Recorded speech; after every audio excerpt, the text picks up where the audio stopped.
বড় পীর আব্দুল কাদের জিলানী মাহবুবে সুবহানী কুতুবে রব্বানী রাস্তা দিয়া চলতেছেন, একটা কুকুর সামনে দাঁড়ায় গেল। কুকুর ডাক দিয়া কয়, বড় পীর আমার কথার জবাব দিয়া তার উপরে যাও, বলো তুমি ভালো নাকি আমি কুকুর ভালো? বড় পীর চিন্তায় পড়ে গেলেন, যদি বলি কুকুর তুই ভালো আমি খারাপ, আল্লাহর কোরআনের আয়াতের উল্টা হবে, কারণ বনি আদম হলো শ্রেষ্ঠ। যদি বলি তুই খারাপ আমি ভালো, তো অহংকারী আসিয়া যাবে। আর যদি বলি আমি খারাপ তুই ভালো, তো কোরআনের আয়াতের উল্টা হয়ে যাবে। এখন আমি খারাপও বলতে পারি না, ভালো বলতে পারি না। ভালো বললে আমি নিজে ভালো বললে অহংকারী হবে, আমি নিজে খারাপ বললে তুই কুকুর ভালো বললে কোরআনের আয়াতের উল্টা হবে। আল্লাহর ওলি বান্দা মোরাকাবায় ঢুকলেন, আল্লাহ জবাব দিয়া দিলেন।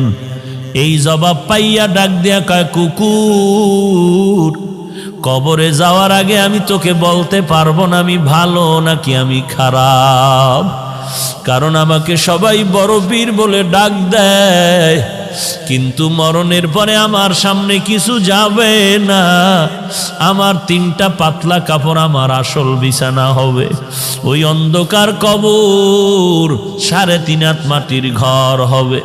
ওই কবরে যাওয়ার পরে সাথী নাই বাতি নাই, আল্লাহ পাকের 2 জন ফেরেশতা প্রশ্ন করার জন্য আসবে। আসার পরে 1 নাম্বার প্রশ্ন রবের পরিচয় দাও, 2 নাম্বার প্রশ্ন হবে তুমি ধর্মের পরিচয় দাও, 3 নাম্বার প্রশ্ন হবে তুমি রহমাতুল লিল আলামিনের পরিচয় দাও।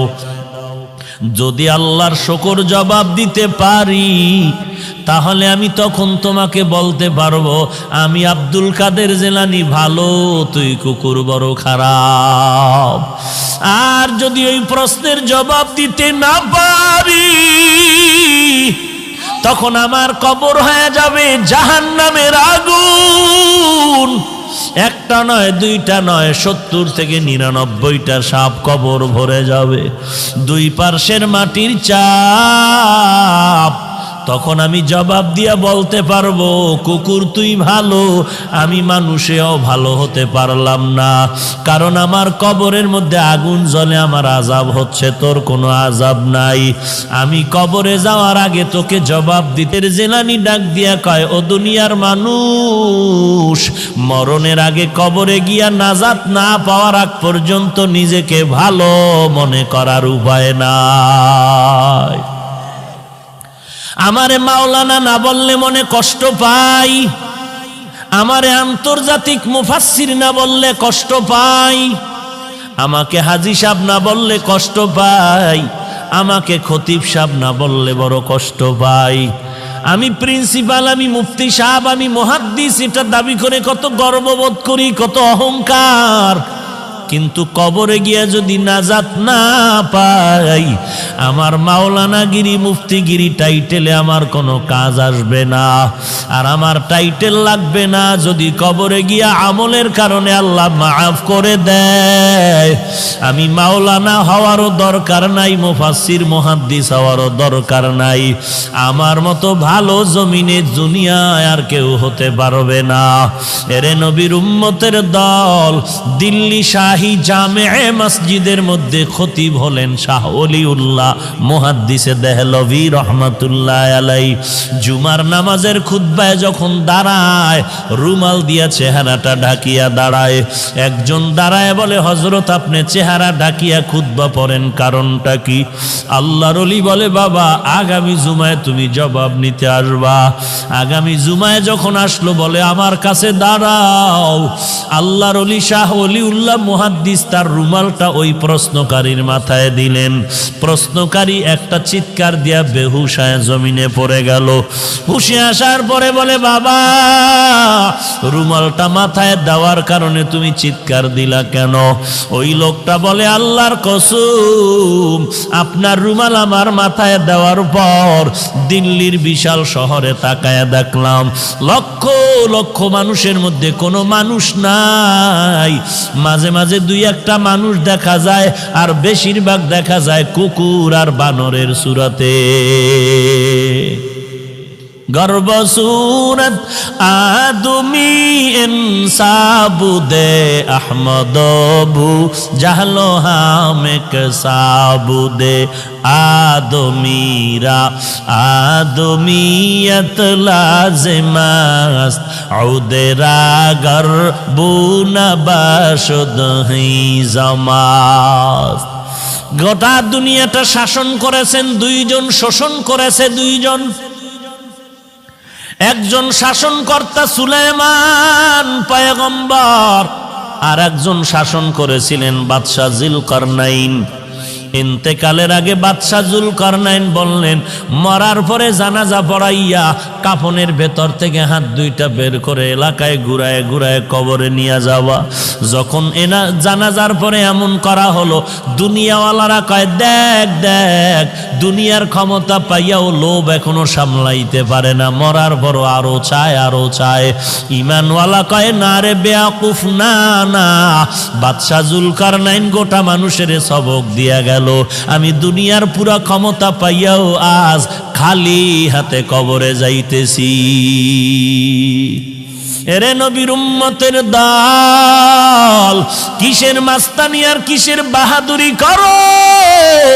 তোমার আপন ছেলে যার জন্য তোমার ঘাম নষ্ট করে কামাই রুজি করে বাড়ি গাড়ি করো, ওই ছেলেটা তোমার গুনার ভাগ নিবে না, ওই মেয়েটা তোমার গুনার ভাগ নিবে না, তোমার মা তোমার আপন গুনার ভাগ নিবে না। দুনিয়াতে যদি মামলায় পড়ে যাও, বিপদে পড়লে দেখছনি মা বাবায় বলে এই সন্তান আমি চাই না। একটু বিপদে পড়লে মা সন্তানেরে ভুলিয়া যায়, আবার সন্তান মা বাবারে ভুলিয়া যায় স্বার্থের ভরি টানে ভরিয়া। অতএব তুমি কার পিছনে দৌড়াও, সব বাদ দিয়া তুমি আমার মাওলার সাথে যোগাযোগ লাগায়া দাও। আল্লাহকে ডাক দিয়া বলো, হে মালিক, দুনিয়াতে এই 70 বছর 60 বছর 40 বছর হায়াতে আমার প্রত্যেকটা সেকেন্ড আমি আমার দুনিয়ার লাইনে ব্যয় করলাম, বন্ধুর লাইনে ব্যয় করলাম, আমার খেলার মাঠের বন্ধুর পিছনে আড্ডা দিয়া সময় নষ্ট করলাম, লেখাপড়ার মাঠে আমার ছাত্র ভাই বোনের পেছনে সময় দিলাম, কর্মজীবনে আবার আমি টাকার পেছনে সময় দিলাম। আজান কানে আসছে মসজিদে যাই নাই, আলেম ওলামার মাইকির বয়ান আসছে বয়ানে যাই নাই, আল্লাহওয়ালারা ডাকছে আসো, মুয়াজ্জিন ডাকছে আসো, যাই নাই। ও আল্লাহ, সব জিন্দেগি বরবাদ করে ফেললাম। চোখ দুইটা বন্ধ করে তাকায় দেখি আমার আমল নামায় ভালো একটা নেক আমল নাই। ওরে বান্দা, আল্লাহ যদি জিজ্ঞাসা করে এমন একটা ওসিলা পেশ করো। আইয়ুব নবী এত বিছানায় অসুস্থ, সবাই পোকা পড়ার কারণে দুর্গন্ধে এলাকা ছাড়িয়া সবাই চলে যায়। আইয়ুব নবী এখন কাঁদতেছে, আল্লাহ সবাই আমারে ছাড়িয়া যায়, তুমি আমারে ছাড়িয়া দিও না রে আল্লাহ।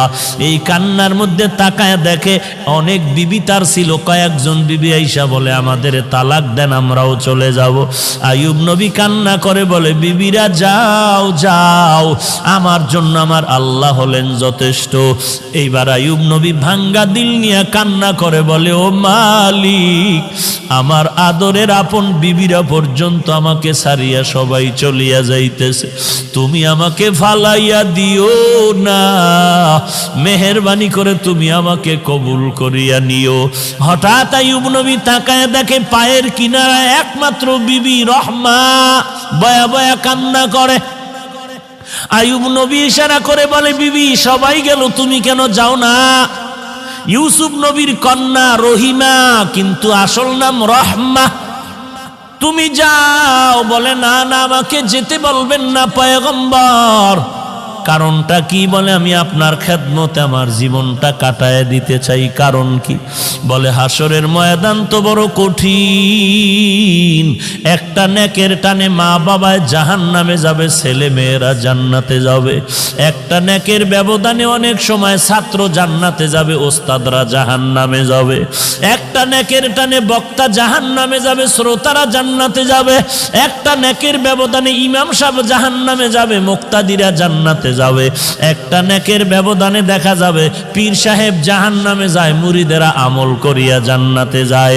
এরে নবীর উম্মতের দল, রহমা নামের বিবি কান্না করে বলেন, ওই হাসরের ময়দান এমন একটা ভয়ঙ্কর ঘর, একটা জায়গা, সূর্য মাথার উপরে নেমে আসবে, সূর্যের তাপে জমিনটা তামা হয়ে যাবে, ওদিকে জাহান্নামের আওয়াজ, ওদিকে আমার আল্লাহ তাআলার কুদরতের আওয়াজ।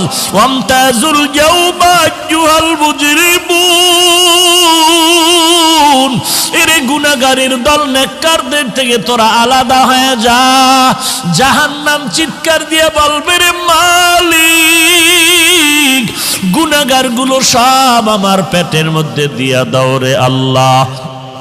সূর্যের তাপে মানুষের গুনাহগারের মাথার মগজগুলো টাস টাস করে ফেটে যাবে, পায়খানার রাস্তা দিয়া পেটের নারী বুড়িগুলো পড়িয়া যাইবে। এমন কান্নার আওয়াজ, জাহান্নামের আওয়াজে হাসরের ময়দানটা থরথর করে কাঁপা শুরু হয়ে যাবে। ওরে নবীরা পর্যন্ত কান্নার আওয়াজ, শুধুমাত্র তোমার আমার নবী সিজদায় পড়ে কাঁদবেন, আল্লাহ জাহান্নামে রে ফিরাও, আমার একটা উম্মত যেন জাহান্নামে না যায়, আমার একটা উম্মত জাহান্নামে গেলে আমি নবী জান্নাতে যাব না। আল্লাহ বলবেন, নবী আপনি কাঁদবেন না, আপনি চিনিয়া চিনিয়া বাছাই করে করে আপনার উম্মতের জান্নাতে নেওয়ার চেষ্টা করেন। এরে নবীর উম্মতের দল, আমার নবী উম্মতের কেমনে চিনবেন? আম্মা জান আয়েশা রাদিয়াল্লাহু আনহা বলেন, কোটি কোটি মানুষের মধ্যে উম্মতের চিনবেন কি করে? আল্লাহর নবী বলেন, হে আয়েশা, বড় গাভীর পাল, গরুর পাল, বকরির পাল, ওই বকরির পালের মধ্যে যদি কোনো বকরির কপালে চাঁদের সাদা চিহ্ন থাকে, এটা চিনা কেমন কঠিন? বলে অনেক সহজ। বলে হাসরের কোটি কোটি মানুষের মধ্যে আমার যারা আসল উম্মত, ওযু বানাইয়া 5 বেলার নামাজ পড়বে, আমি নবী তাকায় দেখব ওযুর অঙ্গগুলো তাদের নূরের আলোতে ঝলমল ঝলমল করতে থাকবে। আমি নবী বাছাই করে করে জান্নাতের ময়দানে নিয়ে যাব। রহিমা কান্না করে বলে, পয়গম্বর, হাসরের দিন যদি আল্লাহ আমি রহিমাকে ডাকিয়া বলে, এমন কোন আমল নিয়ে আসছো নাকি যাতে করে তোমাকে মাফ করে দিব? ওই দিন যদি আমার কোনো আমল না পাই, আমি আল্লাহর কাছে দাঁড়ায় বলবো, হে মালিক, আমি একজন তোমার আদরের নবীর স্ত্রী, তুমি আমাকে উসিলায় মাফ করে দাও। আমার আল্লাহ নবীর মোহাব্বতে আমি রহিমাকেও মাফ করে দিতে পারেন। এরে পর্দার আড়ালের মা, আমি হাফিজুর রহমানের মা, তুমিও মা। মনটা কি চায় না একজন আলেমের মা হয়ে কবরে যাও, একজন হাফেজে কোরআনের মা হয়ে কবরে যাও। তুমি মরার পরে তোমার সন্তান জানাজা পড়াবে, তুমি মরার পরে তোমার সন্তান কবরে গিয়া কোরআন পড়ে দোয়া করবে। যদি এমনটাই চাও, স্বামীর খেদমত করো, সন্তানের কোরআনওয়ালা বানাও, আল্লাহর মোহাব্বত নিয়ে পর্দা করে চলো, আর আল্লাহর কাছে চোখের পানি ছেড়ে কান্না করো, আল্লাহ এমন সন্তানের মা বাবা বানায় দাও যেই সন্তান আমি মরার পরে জানাজার ইমাম হতে পারে। এরে যুবক, আল্লাহর কাছে তওবা কর। যৌবনের 3 ভাগের 2 ভাগ গুনাহের কাজে ব্যয় করছো, আর কয়দিন বাহাদুরি করবি? এখান থেকে ঘর পর্যন্ত যাওয়ার গ্যারান্টি তোর হাতের মধ্যে নাই। এরে যুবক, আমিও তো তোর মতো একটা যুবক সন্তান। তোর ডানে বামে তাকায়া দেখ, তোর মতো যুবক স্কুল কলেজে পড়ে নামাজ বাদ দেয় না, তুই কেন পারো না? তোর মতো যুবক র্যাব আর্মি পুলিশ বিডিআর চাকরি করে নামাজ বাদ দেয় না, তুমি কেন পারো না? তোমার মতো যুবক তাকায়া দেখো, কৃষি কাজ করে, নদীতে কাজ করে, শ্রমিকের কাজ করে, নামাজ বাদ দেয় না, তুমি কেন পারো না? কয়দিন আর গুনার কাজ করবি রে বাবা? জাহান্নামের আগুন কি সহ্য করতে পারবি? আল্লাহর কোরআনটাকে তুই কি মিথ্যা মনে করেছো? নবীর হাদিস কি মিথ্যা মনে করেছ? আল্লাহর কোরআনের আওয়াজ। এক জাররা পরিমাণ গুনাহ নিয়ে যদি কবরে যাও, ওই কবরের দুই পার্শ্বের মাটির চাপ পাজরের হাড় চুরমার হয়ে যাবে, সহ্য করতে পারবি না রে আল্লাহর বান্দা। তওবা কর, আল্লাহর কাছে কান্না কর। ও আল্লাহ, জীবনে আর কোনোদিন নামাজ ছাড়ব না, বেপরদায় চলব না, আর কোনোদিন মা বাবার সাথে বেয়াদবি করব না, আলেম ওলামাদের সাথে বেয়াদবি করব না, আর কোনোদিন দেশের বিরুদ্ধে জাতির বিরুদ্ধে ষড়যন্ত্র করব না, সহিভাবে কোরআন পড়ে নামাজ পড়ব, নবীর তরিকায় চলব। ওয়াইলুল লিকুল্লি হুমাযাতিল লুমাযাহ, যারা মানুষের পেছনে পেছনে দোষ বলে বা মানুষের নামে বানায় বানায় অপবাদ দেয়, ওয়াইল নামক জাহান্নাম। ওয়াইলু ইয়াউমাইযিল লিল মুকাদ্দিবিন, যারা মিথ্যা কথা বলে তাদের জন্য ওয়াইল নামক জাহান্নাম। ওয়াইলুল লিল মুতাফফিফিন, যারা ব্যবসা করতে গিয়া মাপে ভেজাল দেয়, কাস্টমারের ঠকায়, এদের জন্য ওয়াইল নামক জাহান্নাম। ওয়াইল মারাত্মক এক জাহান্নাম। অথচ আবার ব্যবসায়ীদের জন্য সুসংবাদও আছে।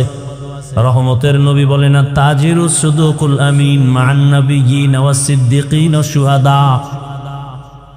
রহমতের নবী বলেন, ব্যবসা করতে গিয়া যারা সততার সাথে করবা, কাস্টমারের কখনো মিথ্যা বলবা না, ধোঁকা দিবা না, আমি নবী ওয়াদা করলাম আমার সাথে তোমার জান্নাত হবে। আর যারা দোকানে লেখছে বিক্রি করা মাল ফেরত নেওয়া হয় না, এরা ধোকাবাজ। এরা কি বাজ? ধোকাবাজ। এরা সঠিক ব্যবসায়ী না, রসুলের সুসংবাদ প্রাপ্ত ব্যবসায়ী না। আল্লাহ হেদায়েত দান করুন।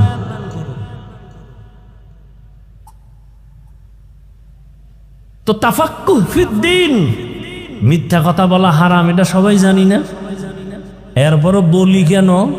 আমি হুজুরেও বলি, আপনিও বলেন। টাকা পাইবে একজনে আমার কাছে, আমি ঘরের মধ্যে মোবাইল কানের মধ্যে লাগায় হঠাৎ করে ধরি না পাওনাদারের যে টাকা পাবে ওর ফোন ধরি না, ফট করে একটা অচেনা নাম্বার দিয়ে দিছে, রিসিভ করে ফেলছি। আরে কই আপনি? ঘরে বই এখানে আমি জমিনেই নেই। একদিন পেশায় ধইরা ফেললাম, কিরে তুই ঘরের মধ্যে ছিলি, মিথ্যা কথা বললি কেন? জমি নেই নাই। আসলে মিথ্যা বলি নাই, আমি খানের উপরে বওয়া আছিলাম।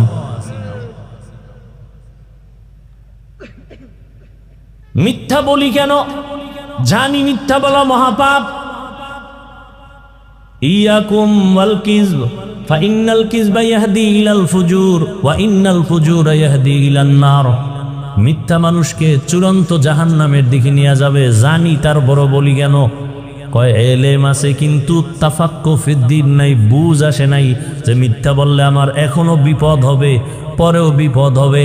আল্লাহ আমার কথা শুনতেছেন, আমি যে বানায় বলতেছি, এই বুঝটা যখন এসে যাবে তখন বান্দা জেনারেল লাইনে থাকিয়াও মিথ্যা বলবে না। যখন বুঝ এসে যাবে, দাড়ি কাটলে আল্লাহ বেজার হবে, তখন বুঝটা আসা মাত্র সে জেনারেল লাইনে থাকলে আর দাড়ি কাটবে না। পর্দা করা ফরজ, এরপরও করি না কেন? বুঝ আসে নাই যে আমার বিপদ আসবে দুনিয়াতেই মরার পর। বুঝটা যখন এসে যাবে তখন বান্দা জেনারেল লাইনে থাইকাও পর্দা রক্ষা করে চলবে। আর এই বুঝটা যখন আসবে না, তখন আমি হুজুর হইয়াও মহিলারে নিয়া আড্ডা দিব, গল্প করব। আল্লাহ দিনের সহি সমাজ আমাদের দান করেন।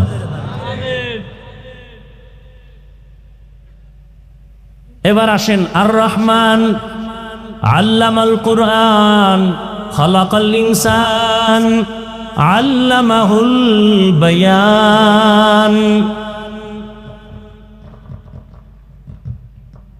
রহমান হলেন তিনি, কোরআন শিক্ষা দিলেন যিনি।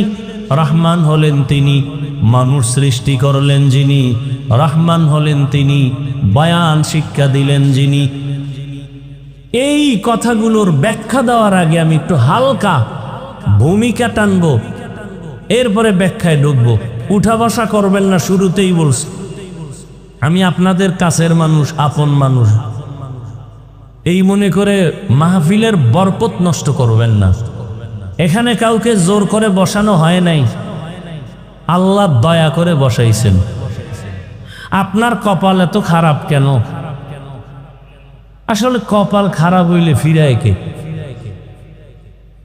যদি কপাল পুরিয়াই যায় তা হাফিজুর রহমান কেন আর মক্কা মদিনার ইমাম কেন? স্বয়ং রসুলও যদি বয়ান করে ওর কপাল খোলেন। রহমতের নবী যাকে দেখলেই জাহান্নামের আগুন হারাম,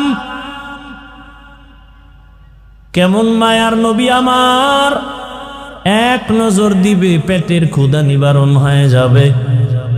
কেমন রহমতের নবী আমার, যেই নবীর শরীর মোবারকে মশা মাছি পড়া হারাম। রহমতের নবী দিনের বেলা হাঁটেন, সূর্যের গরম নবীরে কষ্ট যেন না দেয়, মেঘের খণ্ড ছাতা হিসাবে ছায়া দিতেছে। রহমতের নবী যখন রাস্তা দিয়া চলেন, দুপার্শ্বের গাছ নত হইয়া রসুলকে সালাম দেয়। কেমন মায়ার নবী আমার, রহমতের নবী যেখানে কদম রাখেন ওই জায়গা থেকে দীর্ঘ বছর পর্যন্ত শুধু মিশকের ঘ্রাণ। আম্মা জান আয়েশা রাদিয়াল্লাহু আনহা বলেন, নবীর ঘাম আমি বোতলের মধ্যে ভরে রাখতাম আর আমরা আতর হিসাবে ব্যবহার করতাম।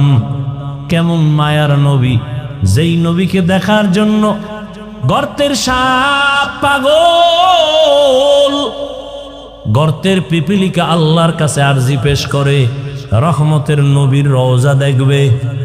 নুজহাতুল মাজালিস নামক কিতাবে ঘটনা আছে, সেই নবীকে মাছ দেখতে চায়, গাছ দেখতে চায়। যেই নবীকে দেখার জন্য কুল মখলুকত পাগল, কিন্তু কপাল কত খারাপ, সেই নবীকে টানা একবার আর দুইবার না 13 বছর দেখলো, নবীর বয়ান শুনলো, কিন্তু কপালে কালেমা আসলো না। 13 বছর বয়ান শুনছে, কাছে বসে রসুলকে দেখছে, কালেমা। এত বড় বেঈমানের নাম জানেননি? কি নাম? এর নাম কপাল। এর নাম কি? অন্যদিকে এক 27 বছরের যুবক তরবারি নিয়ে দৌড়ায় নবীকে জবাই করবে। কয় বছর? নবীকে জবাই করার জন্য তরবারি নিয়ে দৌড়ায়। রহমতের নবীকে একটা নজর দেখা মাত্র তরবারি ফালায় বলে, নবী বেয়াদবি মাফ করে দেন, কালেমার রশি আমার গলায় পড়ায় দেন। 13 বছর বয়ান শুনে কালেমা পড়ে না, আর রসুলকে জবাই করতে এসে কালেমা ওয়ালা হয়ে গেল। 27 বছরের যুবক, নাম জানেননি? এর নাম কপাল।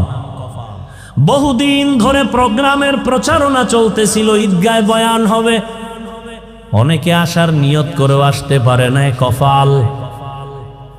আর একদল বাড়ির থেকে আসছে, বরগুনা ঈদগায় ওয়াজে যায়, কিন্তু প্যান্ডেলে বেহেশতের বাগানে ঢুকতে পারে নাই। দোকানে দোকানে ঘুরে আর গল্প করে, আড্ডা দেয়, কবিরা গুনায় লিপ্ত। এর নাম কপাল। আর একদল বেহেশতের বাগানে বৈশাও, কপাল বেশি সুবিধা না, গজবের মোবাইল সামনে নিয়া কলবের দরজা বন্ধ করে রেখেছে। আমার ওয়াজে হেদায়েত, এই বুঝাইতেছি যে আমার ওয়াজে হেদায়েত নাই। আমি বললেই কি মোবাইল বন্ধ হয়ে যাবে? বলবে এত হুজুর ওয়াজ করে, কারো লাগে না, আপনার লাগে কেন? হ্যাঁ, এই যে আমি মানুষ হইতে পারি নাই। আপনারা সবাই একটা ফেসবুকে ছবি দিতে পারলে কলিজা ঠান্ডা। সারা দুনিয়ার মানুষ দেখছে, তাকায় তাকায় তৃপ্তি নেয়। ফলোয়ার দেখছো কত? আমার 5 লাখ ফলোয়ার, আমার 5000 ফলোয়ার। একটা লাইক দিছে, দেখছেন নি? আমি লাইক দিলাম। কমেন্ট করে, হ্যাঁ হুজুর খুব ভালো লাগছে। আপনারও মন, আমারও মন। আপনি একটা ছবি দিতে পারলে দিল খুশি। আর আমার কাছে এটা বিষের মতো লাগে। এই যে স্টেজে ঢুকতেছি, কত মানুষ হাত বাড়ায় দিছে সালাম দেওয়ার জন্য। এক ঝামেলা যে সবার সাথে দিলে ঝামেলা, তারপরও দিতে পারি 2-4 জন। দেই না কেন? দেখি তো মোবাইল ওপেন করা, ওরা সালাম দেয় না, ছবি তুলতে চায়। তাহলে এই সালামে কোনো সওয়াব নেই। এই জন্য আমি নিচে তাকাইয়া ডাইরেক্ট উঠা যাই কারো সালামের, হ্যাঁ দূরের থেকে আমি মুখ লড়ায় জবাব দিই ওয়ালাইকুম আসসালাম, ওয়ালাইকুম আসসালাম। তো বাইরে যাই কইব ওরে অহংকারী, হ্যাঁ আব্বার আইলাম এত বড় হয়ে গেছে, হে দিন গো হে। কিন্তু তুমি কি জন্য সালাম দিছো আমি তো টের পাইছি। তুমি একটা ছবি তোলার জন্য সালাম দিছো, এটা ফ্যাশন হবে, বরকত হবে না। এই সালাম আমি জানতে পারলে নিব না, ছবি তোলার সালাম আমি নিব না। আরে বলবে কে? দেখ সবাই এদের পাগল, আমগো জাতি বাইরেও পাগল। একজনে ছবি তুলতে একা, হুজুর ডোন্ট মাইন্ড, একটা ছবি যদি আল্লাহ উসিলে কিয়ামতে মাফ করে।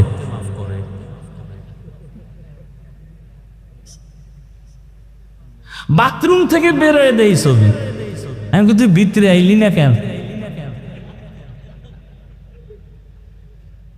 কত বড় ইতর! সারা দুনিয়ার সব মুফতিয়ানে কেরাম একমত, অনর্থক কোন ছবি তোলা হারাম, হারাম, হারাম, এমনি হারাম, কোন জরুরত ছাড়া এমনি হারাম, কবিরা গুনাহ। বসছে বেহেশতের বাগানে, করতেছে কবিরা গুনাহ। একজনে বুদ্ধি যার বেশি কইব না না না আপনি কেন বললেন, আপনাকে কতটা ভালোবাসি এই জন্য রেকর্ড করতেছি। তা আপনার বুদ্ধি নেই, আপনার রেকর্ড হবে ভেজাল, ছবি আসবে না ভালো, কিন্তু আপনার কাজটা নিখুঁতভাবে তো মিডিয়াওয়ালারা করতেছে। সকালবেলা এখান থেকে ডাউনলোড করে নিলেই তো হয়। কি এতটুকু বুদ্ধি না থাকলে কচু গাছ খুঁজেন?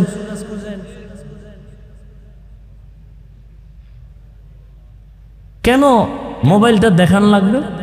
আল্লাহ না করুন এই মোবাইল ধরে রয়েছেন, তো যারা নেওয়ার এরা টার্গেট করতেছে, কার্ডটা নিলে আমার 2 দিনের বাজার হইব। মোনাজাতের পরে তো মোবাইল নিয়ে দৌড়, আপনি এনে খুঁজবেন মোবাইল কই? তো পাখা মাঠ, আপনার কি ভিতরে গেছে নাকি? যে নিচে তো লয়ে দৌড়। আপনার কপাল ভালো যে আপনারটা পছন্দ করছে, সবার মোবাইল তো পছন্দ হয় না, আপনারটা পছন্দ হয়ে গেছে, নিয়ে গেছে। এইবার যে পুরা টাইম রেকর্ড করলেন আর মোবাইল চুরি হয়ে গেল, আমও গেল সালাও, এই আকামটা করার লেগে পাগল হয়ে গেছে। আল্লাহ সব ভাইকে সহি বুঝ দান করে। আল্লাহ তো রহমতের নবীকে 13টা বছর দেখলো কালেমা পড়লো না, আর তরবারি নিয়ে আসছে জবাই করতে, কালেমাওয়ালা হয়ে গেছে। এত পাওয়ার আল্লাহ ওমরকে দিলেন। নবী বলেন লাউ কানা বাদি নাবিয়্যুন লাকানা ওমর, আল্লাহ আমার পরে নতুন আরেকজন নবী যদি কাউকে বানাইতেন ওমর হইতো নবী। এবার জানা থাকলে বলেন ওমর কি নবী? যদি নবী হইতো তো ওমর হইতো। ওমর যেহেতু নবী না, গোলাম আহমদ কাদিয়ানীও নবী না। আল্লাহ হেদায়াত দান করুক। কাগো কাদিয়ানীও আমার দরকারই নেই, আমনের হেদায়েতের চিন্তা করেন। এখানে কইতেছেন কাফের কাফের, দোহানে যাইয়া প্রাণের জুস খায়। আসেনি সিজন কোম্পানি, প্রাণ কোম্পানি, RFL কোম্পানি, সব কাদিয়ানি কাদিয়ানি কাদিয়ানি। ঘামের টাকা দিতেছেন ওদেরকে। আল্লাহ হেদায়াত দান করুন। দুনিয়াতে আল্লাহ মানুষ পাঠাবার আগেই মানুষকে সৃষ্টির শ্রেষ্ঠ মর্যাদা দিবেন আল্লাহ সিদ্ধান্ত নিয়ে নিলেন। পাঠাবার পরে না আগে আল্লাহ সিদ্ধান্ত নিলেন, স্থায়ী না অস্থায়ী। স্থায়ী সিদ্ধান্ত নিলেন মানুষ হবে সৃষ্টির শ্রেষ্ঠ। নূরের সৃষ্টি শ্রেষ্ঠ না, আগুনের সৃষ্টি শ্রেষ্ঠ না, মাটির সৃষ্টি মানুষ। কথা বলেন না কেন? সিদ্ধান্ত কার? মানুষ পাঠাবার পরে না আগে? অস্থায়ী না স্থায়ী? জানা থাকলে বলেন আল্লাহর এই স্থায়ী সিদ্ধান্ত মানে নাই কে? ওয়ালাকাদ কাররামনা বানি আদম ওয়া হামালনাহুম ফিল বাররি ওয়াল বাহরি ওয়া রাযাকনাহুম মিনাত তাইয়্যিবাত ওয়া ফাদ্দালনাহুম আলা কাসীরিম মিম্মান খালাকনা তাফদীলা। বনি আদম বড় দামি এক প্রাণী আল্লাহ বানাইলেন। আল্লাহ বলেন এদের এত দাম, জমিনে চলার জন্য পথ দিলাম, পানির মধ্যে চলার মতো ব্যবস্থা আমি করলাম।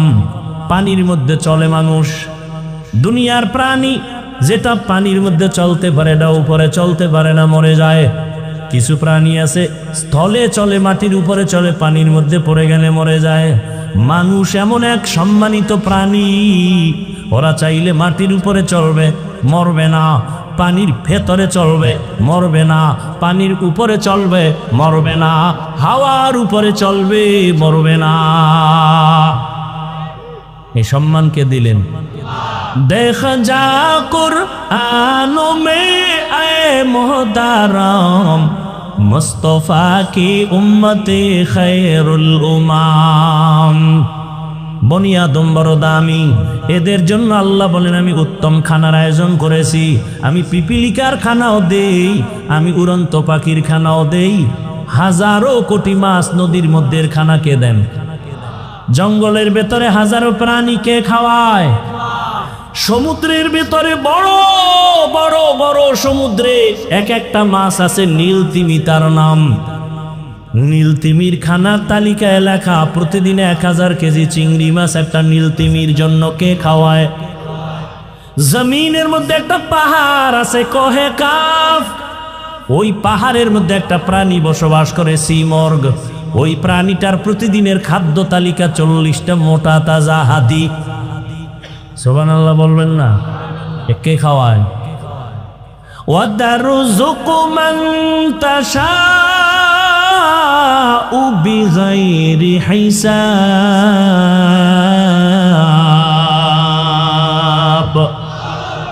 गर तवक्कुल मी कुनी हर सुबह शाम मेरा सालत रिश्ते तू अज़ला मकाम जुज़बा हक़ची ज़े मखा अज़ इंसो जा फज़ले मस्ते दर जुमला जहा।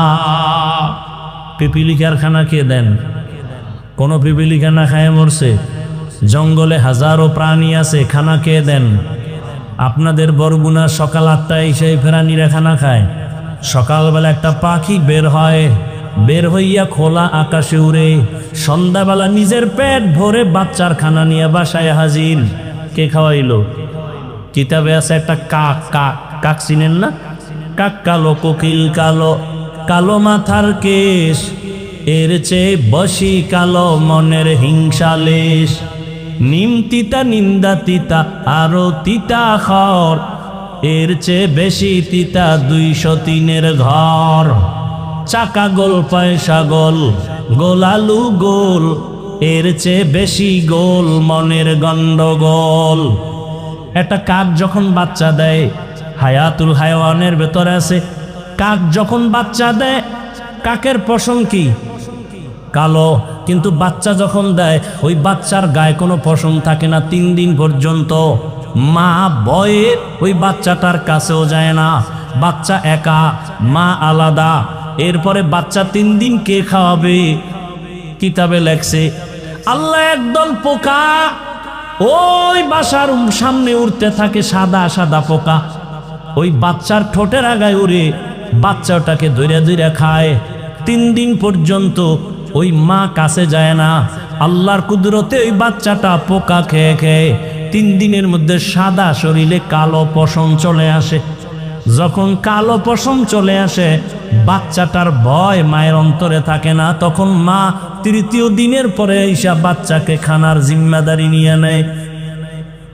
কুদরত কার? বলেন। পিপিলিকার খানা আল্লাহ দেয়, আসমানের খানা আল্লাহ দেয়, প্রাণীদের খানা, নদীর মাছের খানা আল্লাহ দেয়। না খায় মরছে কেউ? ওদের খানা কি একটা জায়গায় দেয় যে আইসে খায় না জায়গায় পৌঁছায় দেয়? বলেন ওরা দামি না আমরা দামি? বলেন। আল্লাহ আমগো দিতে পারে না? আপনারা পাগল হয়ে গেছেন কেন খানার জন্য? আমরা তো ওদের থেকে আরো দামি। পিপিলিকার খানা যদি আল্লাহ গর্তে দিতে পারেন, নদীর মাছের খানা যদি ভেতরে পৌঁছায় দিতে পারেন, আমরা তো আল্লাহর পেয়ারা গোলাম। আল্লাহ তো আমাদের ঘরে খানা দিয়া যাবেন, কিন্তু দেন না কেন? দেয় না তো দেন, আমরা খুঁজাও পাইতেছি না। কারণটা কি? এর একমাত্র কারণ, ওরা কেন পায় আমরা কেন পাই না? ওরা আল্লাহর ডিউটি ঠিক মতো পালন করে, বেয়াদবি করে না। আর মানুষ পদে পদে আল্লাহর তা খাইয়া লইয়া আল্লাহর সাথে বেঈমানি করে। আল্লাহর হুকুম ঠিক মতো আমরা মানি না। স্লোগান তো দেই কেউ খাবে কেউ খাবে না, তা হবে না তা হবে না। অথচ কত মানুষ বড় অসহায়, এরা ঠিক মতো খানা পায় না। আল্লাহ বলেন, মানুষ তোমার জন্য পিওর খানার আয়োজন করেছি, কুকুরেও খায় তুমিও খাও, তবে কুকুরের থেকে তোমার খানা পিওর। মানুষের খানা যত আছে সব কাবার লাগায় দিছেন। তুমি ভাত খাইবা, চাল কাবারে লাগান। বাহিরের ময়লা যেন তোমাকে ক্ষতি না করে। রুটি খাইবা, গমটাও কাবারে আটকায় দিছেন। ফল খাইবা, কাবারে আটকানো। মাছ খাইবা, কাবারে আটকানো। গোশত খাইবা, চামড়ার কাবার দেওয়া। একজনকে আমি চামড়া খাবো, পশমের কাবার পিলা খা। কিছু কিছু ফল আছে এটা কাবার সহ খাওয়া যায়, তাহলে এটা কেমনে খাবে? এটার কাবার থাকলেও কাবারটা এত সব ময়লা, এটা ধরে রাখতে পারে না, ময়লা থাকে না। আপেল খাও কাবার সহ, ময়লা আটকাবে না। হালকা পানি দাও, একটা টিস্যু দিয়ে মোছা দাও, ময়লা থাকবে না। আর যেটি আটকাবে, এই কাবারগুলো ফেলে ভেতরের পিওরটা খাও। কি সুন্দর কাঁঠাল, কি সুন্দর আম, কি সুন্দর লিচু, 12 মাস কে খাওয়ায়? কিন্তু নিমক হারাম মানুষ বাম হাত দিয়ে খায়, বিসমিল্লাহও কয় না। আছে না নাই?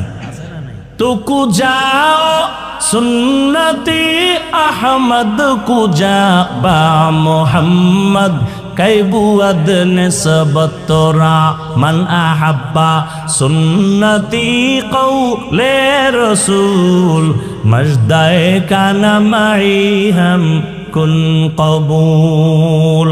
তো বলতেছিলাম অনেক কথা। আল্লাহ মানুষকে সৃষ্টির শ্রেষ্ঠ মর্যাদা দিলেন। নূরের সৃষ্টি শ্রেষ্ঠ না, আগুনের সৃষ্টি শ্রেষ্ঠ না, একমাত্র মাটির সৃষ্টি মানুষ শ্রেষ্ঠ। সিদ্ধান্ত কার? স্থায়ী না অস্থায়ী? বলেন, আল্লাহর স্থায়ী সিদ্ধান্ত মানে নাই কে? ইবলিস। মানুষ বড় শ্রেষ্ঠ। এই মানুষ দুনিয়াতে পাঠাবার আগে আল্লাহ মানুষ যেন তার সম্মান ধরে রাখতে পারে, এজন্য ব্যবস্থা দিলেন 2টা। কয়টা? এক ব্যবস্থার নাম ব্যক্তি, আর এক ব্যবস্থার নাম কিতাব। ব্যক্তি 4 দল। অমাইয়ুতিল্লাহ ওয়ার রাসূল ফাউলাইকা মাআল্লাযীনা আন'আমা আল্লাহু আলাইহিম মিনান নাবিয়্যিনা ওয়াস-সিদ্দীকিনা ওয়াশ-শুহাদা'i ওয়াস-সালিহিন। আল্লাহ নিজেই বলেন, ওয়া হাসুনা উলাইকা রাফিকা। নবীগণ, সিদ্দিকগণ, শহীদগণ, সালেহগণ, আল্লাহ বলেন এরা তোমার চূড়ান্ত পিওর বন্ধু, জান্নাতে নিয়ে যাবে এরা। বান্দার দাম কত? আল্লাহ মানুষকে 2টা ব্যবস্থা দিছেন। সম্মান যদি টিকাইয়া রাখতে চাও 2 ব্যবস্থা গ্রহণ করিও। একটা যদি ছেড়ে দাও, মরার আগে ধ্বংস। বর্তমান দুনিয়াতেও আছে। একদল বলে আমরা ব্যক্তি মানি, কিতাব বুঝিও না, মানিও না, ওরা সব ধ্বংস, গোমরা। আর এক দল আছে, ওরা বলে আমরা কিতাব মানি, ব্যক্তি মানি না, ওলিয়া উলিয়া মানি না, মাযহাব মানি না। আল্লাহর কসম 1 বার, আল্লাহর কসম 2 বার, আল্লাহর কসম 3 বার। এ জমিনে যারা বলে ওলি আউলিয়া মানি না, ওরা কোরআন মানে না, বুখারী শরীফ মানে না, ওরা ভণ্ড, ওরা বাতিল। ওদেরকে যারা বাতিল বলে না, খোদার কসম তারাও বাতিল। বিস্তারিত বলার সময় নেই। ওলিয়া উলিয়া যারা মানে না, আল্লাহ পাক ওলিয়া উলিয়ার কথা বুখারীতে বলছেন, কোরআনেও বলছেন, বিস্তারিত বলার সময় নাই। যারা ওলি আউলিয়া বলে মানি না, ওরা কোরআন মানে না, বুখারী মানে না, ওরা বাতিল না হক। ওদের যারা বাতিল বলে না তারাও বাতিল। এরে নবীর উম্মতের দল, আল্লাহ পাক দুই ব্যবস্থা দিছেন। যারা বলে আমরা কিতাব মানি, ব্যক্তি মানি না, এরাও বাতিল, এরাও গোমরাহ। আর যারা বলে আমরা কিতাবও মানি, ব্যক্তিও মানি, তারাই হলো হক। এবার আসেন, যত কিতাব আল্লাহ দিয়েছেন, সমস্ত কিতাবের মধ্যে শ্রেষ্ঠ কিতাব হলো কোরআনুল কারীম। আর যত ব্যক্তি জমিনে আল্লাহ দিয়েছেন মানুষকে হেদায়েতের পথ দেখানোর জন্য, যত মানুষ আল্লাহ বানাইছেন ব্যক্তি, সমস্ত ব্যক্তিদের মধ্যে শ্রেষ্ঠ ব্যক্তি হলেন রাহমাতুল লিল আলামিন। ভালো করে খেয়াল করিয়েন। আর কষ্ট হলে বলেন আমি ছেড়ে দেই। উঠা বসা করেন কেন? এতক্ষণ কি বুঝাইলাম? বাসায় যেয়ে ঘুমাবেন? ঘুমাবেন? বাঙালি ঘুমায় রাতে। যাও কিছু ঘুমাবে, গরমের কারণে পারবে না। আর যাও একটু ঘুমাবে, বরকতি এক চাকরি তো আছে, মোবাইলের হক আদায় করিয়া এরপরে ঘুমাইতে ঘুমাইতে ফজরের আগে এই মোবাইলের হক আদায় করতে করতে আর ঘুম নাই। হায় রে গজবের মোবাইল! ঘরে ঘরে, রুমে রুমে জেনা, জেনা চলে সারা রাত। চোখের জেনা, কানের জেনা, জবানের জেনা, অন্তরের জেনা। ছেলে এক রুমে ঘুমায়, মোবাইল নিয়ে জেনা করে। মেয়ে আর এক রুমে ঘুমায়, মোবাইল নিয়ে দর্শন, চোখের দর্শনের জেনা, অন্তরের জেনা। মা এক রুমে মোবাইল জেনা, বাবা আর এক রুমে মোবাইল জেনা। এই পরিমাণ জেনা চলে ঘরে ঘরে, রুমে রুমে। উচিত ছিল ঘুমের মধ্যে আল্লাহর গজব এসে চেহারাটা শুকরের মতো বানাইয়া দেওয়া। দেন না কেন? রাহমাতুল লিল আলামিনের উম্মত হওয়ার কারণে। ইমামুল ইনাল আখিরিন বাহরে সাদকা রাহমাতাল লিল আলামিন। কেমন মায়ার নবী চিল্লিদের যুবক, যেই রসুলকে দেখার জন্য আল্লাহর এক আশেক পাগল। ওই নবীরে দেখলা না রে বাবা? যদি নবীর মোহাব্বত অন্তরে জমা করতা, জীবনে তুমি গলায় ছুরি লাগাইতা, দাড়ির মধ্যে অস্ত্র লাগাইতে পারতা না। রহমতের নবী আমার সমস্ত ব্যক্তিদের মধ্যে শ্রেষ্ঠ, রাহমাতুল লিল আলামিন। আর সমস্ত কিতাবের মধ্যে শ্রেষ্ঠ কিতাব হলো কোরআনুল কারীম। এই দুইটার মধ্যে ব্যবধান কি? বলে কিতাবের থেকে ব্যক্তির পাওয়ার বেশি। ব্যক্তি আসছে জমিনে আগে, কিতাব আসছে পরে। ব্যক্তি আসছে অনেক বেশি, কিতাব আসছে অনেক কম। ব্যক্তি আসার পরেই আল্লাহ কিতাব দেন নাই, ব্যক্তিটাকে আল্লাহকে যোগ্য বানাইয়া তারপরে কিতাব দিছেন। জ্বলন্ত প্রমাণ রাহমাতুল লিল। রহমতের নবীকে আল্লাহ পাক মক্কা নগরীতে পাঠাইলেন, আবার সেই শ্রেষ্ঠ কিতাব কোরআন ও মক্কা নগরীতে পাঠালেন। কিন্তু রহমতের নবীর কাছে আল্লাহ পাক সাথে সাথে কোরআন পাঠান নাই।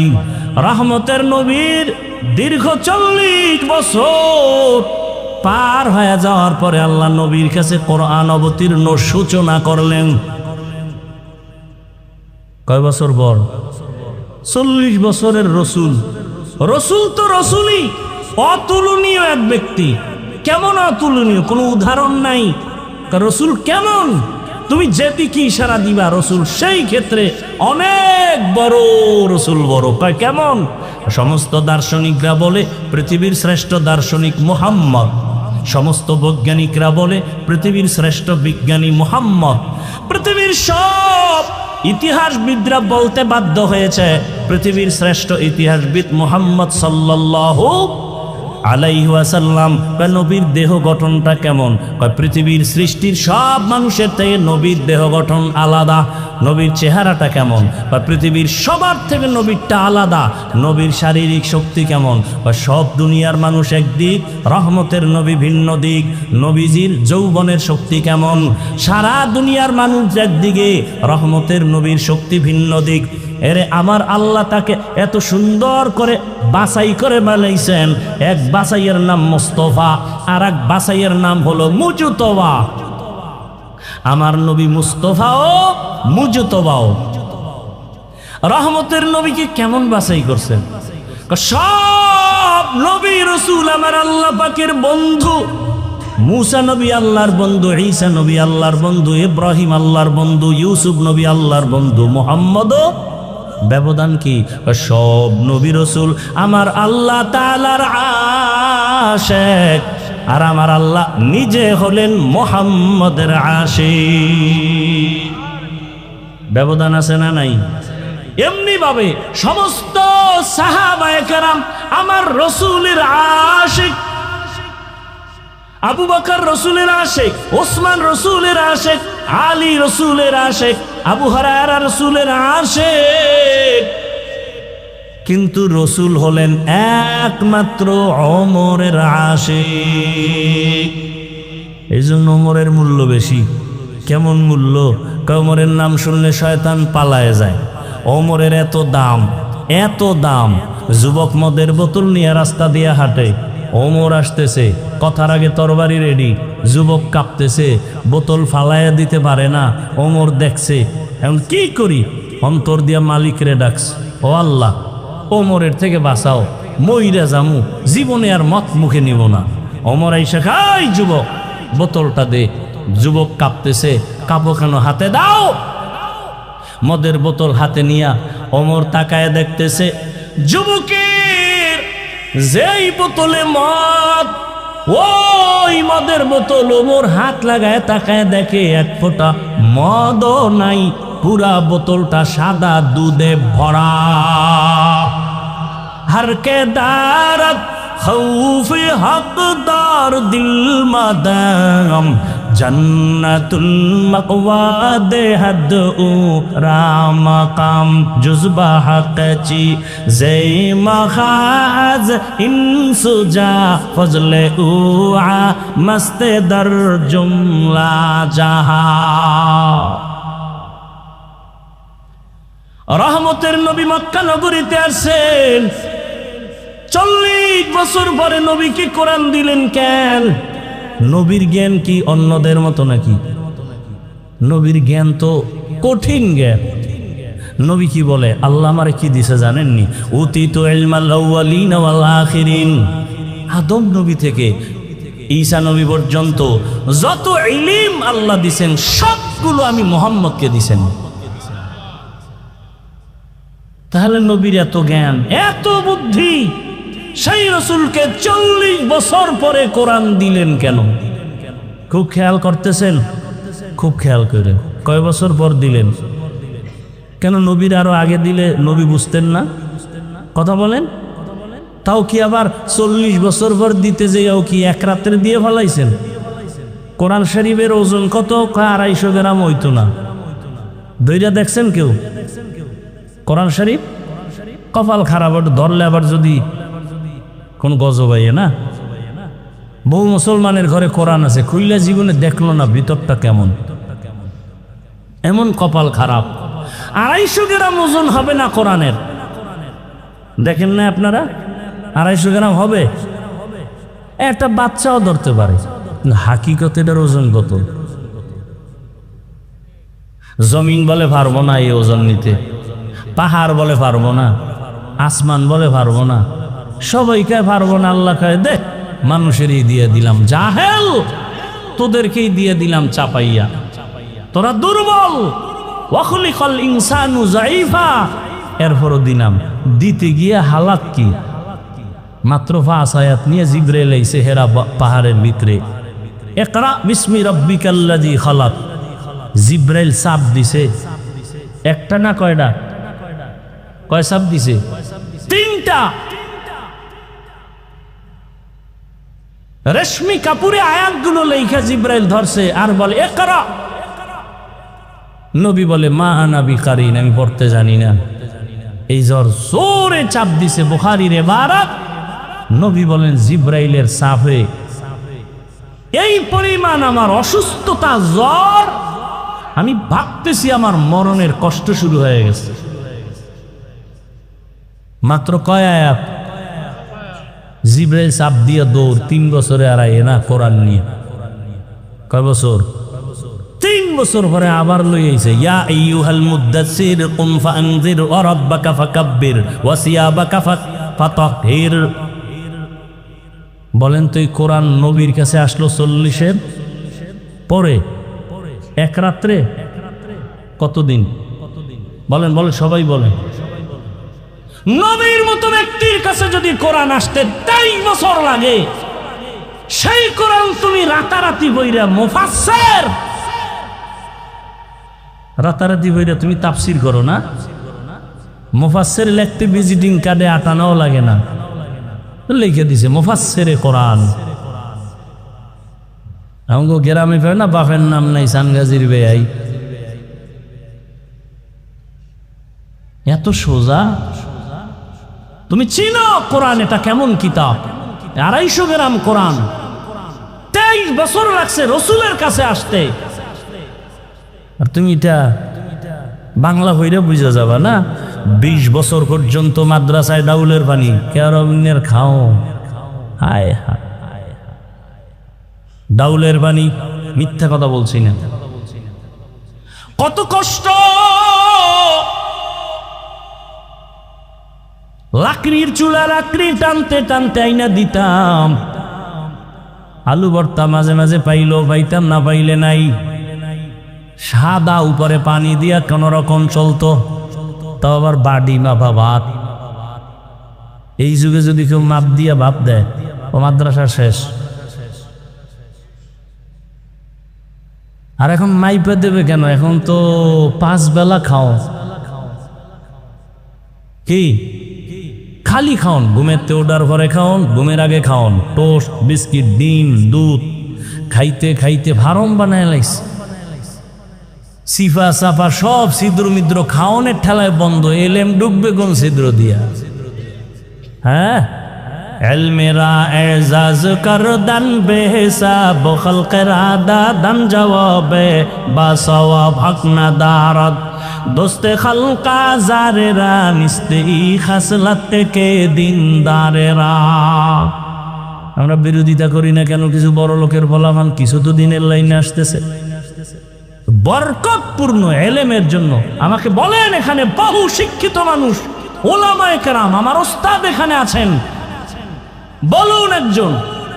আল্লাহ নিজে বলতেছেন, লা তুহাররিক বিহি লিসানাকা লিতাজালা বিহি ইন্না আলাইনা জামআহু ওয়া কুরআনা। হে রাসূল, আপনি কষ্ট করবেন না, আমি কোরআন আপনাকে কুদরতিভাবে সিনার মধ্যে জমা করে দিব। তা রসুলকে, সেই রসুলকে আল্লাহ পাক জিব্রাইল পাঠায়া 3 বার জোরে চাপ দিলেন কেন? রসুলের জ্বর উঠে গেল কেন? কি দরকার ছিল রসুলের সিনার সাথে জোরে চাপ দেওয়া? গোটা দুনিয়ার মানুষকে শিক্ষা দিয়ে গেলেন, যেহেতু রসুল আদর্শের মডেল। ও দুনিয়াবাসী, কোরআনের এলেম যদি চাও, কষ্ট ছাড়া অর্জন হবে না। বলে কি পরিমাণ? কয় তুমি যেই পরিমাণ কষ্ট করবা, এলেমের উপকার সে বরকত সেই পরিমাণ পাবা। কষ্ট কমতেছে, বরকত কমতেছে, কষ্ট কমতেছে, বরকত কমতেছে, কষ্ট কমতেছে, বরকত কমতেছে। এটা বুঝবো কেমনে বরকত যে? এটাও তো বুঝার মানুষ না।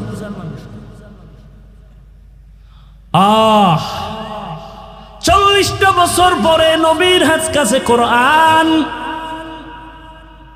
রহমতের নবী দীর্ঘ 40 বছর কারো কাছে কোনো দাওয়াত দেন না। নামাজের কথা নাই, রোজার কথা নাই, কোরআন আসছে, দাওয়াত শুরু।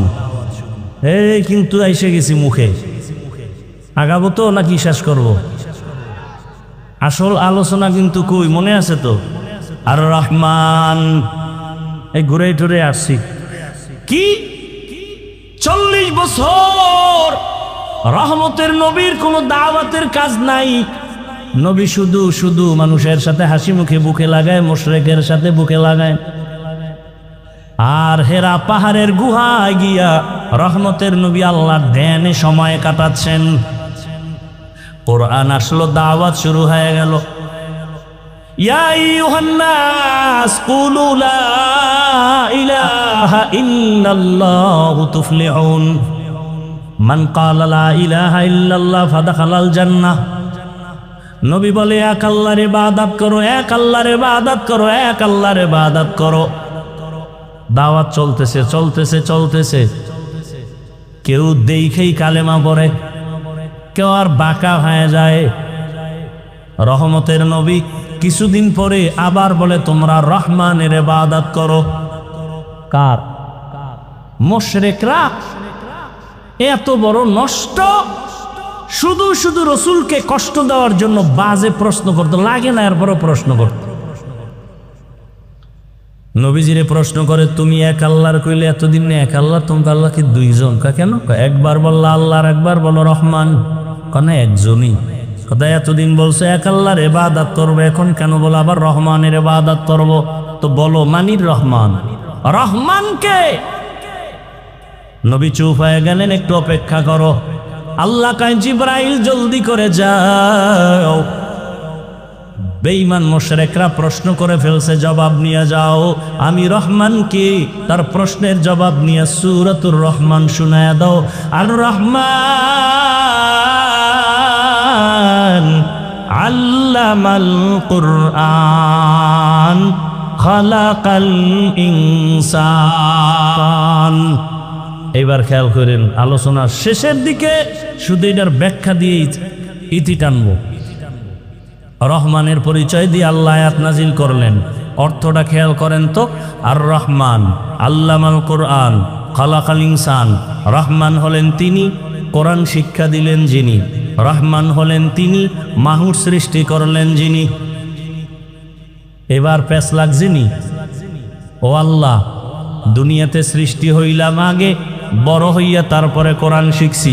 আল্লাহ কয়, না না, আমি সৃষ্টি আগে করি নাই, আগে আমি কোরআন শিখাইছি, তারপরে মানুষ বানাইছি। ও আল্লাহ 100% সত্য, ওভার 100 সত্য। আগে আমরা কোরআন শিখি নাই, আগে তুমি মানুষ বানাইছো, এরপরে দুনিয়াতে এইসব বড় হইয়া কোরআন শিখছি। তুমি পুরাটা উল্টা বললা কেন? আমরা আগে সৃষ্টি হয়েছি না, পরে কোরআন শিখছি। আল্লাহ কয়, না না, আমি আগে কোরআন শিখাইছি, তারপরে মানুষ বানাইছি। আল্লাহ উল্টা বললেন কেন? মুফাসসিরিনে কেরাম বলেন, আল্লাহ তাই ঠিক, আমি বুঝি না কেন আমার মেমোরির জিবি কম। মেমোরির জিবি কি কম? মেমোরির সাইজ, ডিজাইন সব এক, ভিতরের কারবার কথা বুঝেন না? 1 GB 2 GB 3 GB 4 GB 5 GB আছে না নাই? কালার ডিজাইন সব এক, ভেতরের কারবার আলাদা। 1 GB ওয়ালা 4 GBর কিছু যদি নিজের মধ্যে নিতে চায়, পারবে? শেষ সময় হ্যাং হয়ে যাবে। আল্লাহ বলছেন সঠিক, কিন্তু আমি দেখি উল্টা কেন বলে আমার জিবি কম। যাদের জিবি একটু বেশি তারা ব্যাখ্যা দিয়ে গেছেন, তারা মুজতাহিদ ইমাম ব্যাখ্যা দিয়ে গেলেন আল্লাহটাই ঠিক। ফাইলুল হাকিম লা ইয়াখলু আনিল হিকমাহ, হাকিমের কোনো কাজ হিকমত থেকে খালি না। এবার আল্লাহ বলছেন, মুফাসসিরিনে কেরাম বলেন, আল্লাহ যে বলছেন আমি আগে কোরআন শিখাইছি তারপরে মানুষ বানাইছি, এটা কোন মানুষ? যারা বিনা হিসাবে জান্নাতে যাবে সেই মানুষ। যারা আমরা যাবো না, আমরা মানুষ না, কেন তোরা মানুষ না। বুজুর্গ বলতেছেন মাওলানা হওয়া সহজ, পীর হওয়া সহজ, ডাক্তার হওয়া সহজ, মানুষ হওয়া বড় কঠিন। গর্ব সুরত আদমি ইনসাবুদে আহমদবু জাহলো হামেক সাবুদে আদমিরা আদমিয়ত লাজেমাস আউদে রাগর বুনা বশদ হি জামাস। মানুষ বড় কি বড়ই কঠিন। আরে তুমি বাঘরে ভয় পাইতেছ, আর যারা আসল মানুষ এদেরকে বাঘে ভয় করে। উজানির জমিনে ঘুমন্ত ওলিয়ে কামেল, নোয়াখালীর জমিনে বাবায় টাকার বালিশ বানাইয়া ঘুমায়, আর সে বাবার টাকা বাদ দিয়া উজানির কারি ইব্রাহিম চলে গেলেন দেওবন্দ লেখাপড়া করার জন্য ভারতে। মাওলানা হলেন, জগৎ বিখ্যাত 7 কেরাতের কারি হলেন। বাইতুল্লাহ লেখাপড়া শেষ করে গঙ্গুহি দরবারে গেলেন, তাওয়াজ্জু নিলেন, সবক নিলেন, খেলাফতের জিম্মাদারি পেলেন। বাইতুল্লাহ গিয়া কোরআনের তেলাওয়াতের এমন আওয়াজ, মক্কার মানুষ আশে খায়া গেল। ইমামতিতে তারে রেখে দিলেন। এক পর্যায়ে সৌদির মেয়ে তার হাতে বিয়া দিলেন, শর্ত মেয়েটাকে বাংলাদেশে নেওয়া যাবে না। রশিদ আহমদ গাঙ্গুহি চিঠি লেখলেন, এই ইব্রাহিম, বাংলাদেশে যাইয়া কালেমার খেদমত করো। এবার জিগায় বিবি, আমি তো যাব, চিঠি আসছে, তুমি কি করবা? খায় আমিও যাব। অনুমতি নিয়ে চলে আসলেন। আর নোয়াখালী না, চাঁদপুর জেলা কচুয়া থানার উজানি এলাকায় হিন্দুদের মালিকানায় বিশাল জমিন জঙ্গল খরিদ করলেন। খরিদ করিয়া ওই জঙ্গল পরিচ্ছন্ন করার জন্য ভেতরে ঢুকে দেখে একটা সুন্দর গম্বুজ দেখা যায়। গম্বুজের ভেতরে একটা বাঘ তার বাচ্চাকে দুধ পান করায়। কারি ইব্রাহিম কয়, রে বাঘ বনিয়াদ মারছে, তুমি তোমার গন্তব্যে চলে যাও। কুমিল্লা জেলার মধ্যে একটা থানা আছে লালমাই থানা, ওই লালমাই একটা পাহাড় আছে লালমাই পাহাড়। বাঘ ইব্রাহিমের কথা শুই না বাচ্চা কাঁধের মধ্যে নিয়ে লালমাই পাহাড়ে চলে গেল। তুমি বাঘরে ডরাও, আর আসল মানুষ যারা এদেরকে বাঘে ডরায়, ব্যবধান আছে না নাই? তুমি সাপকে ভয় করো, আর যারা মানুষ এদেরকে সাপ ভয় করে। তুমি টাকাওয়ালা অস্ত্রধারীকে ভয় করো, আর যারা খাঁটি মানুষ এদেরকে সব সন্ত্রাসীরা ভয় করে। তুমি বলবে, প্রশ্ন করো, বাঘ বাচ্চা কাঁদে নিয়ে গেল, ইব্রাহিমের কথা হইল? কাছে থাকলে কানে ধরে জিগিতাম, হইল কিনে দিগা। তবে পারলাম না, তবে বুঝায় গেলাম। শুনো, গ্রাম এলাকায় গরু দিয়া হাল চাষ করেনি? করে। কারা? সব মেট্রিক পাস। বলেন, সমাজের একেবারে দুর্বল মানুষ, অশিক্ষিত মানুষ, মূর্খ মানুষ, চাষি, তাই তো? সত্য কথা স্বীকার করেন। এই যে একজন দুর্বল মূর্খ চাষি গরু নিয়ে হাল চাষ করে, যখন গরুরে বলে গরু দাঁড়া, দাঁড়ায়নি। বলেন বলেন, গরুরে যদি বলে ডাইনে যা, যায়নি, বামে যা, যায়নি। ওই যে শুরুতে বলছিলাম দেখতে নারী। একটা মূর্খ ব্যক্তি নামাজ নাই, বিড়ি টানে, রোজা নাই, এর কথা যদি গরু শুনে, তো আল্লাহর প্রিয় বান্দা ইব্রাহিমের কথা বাঘ শুনবে না কেন?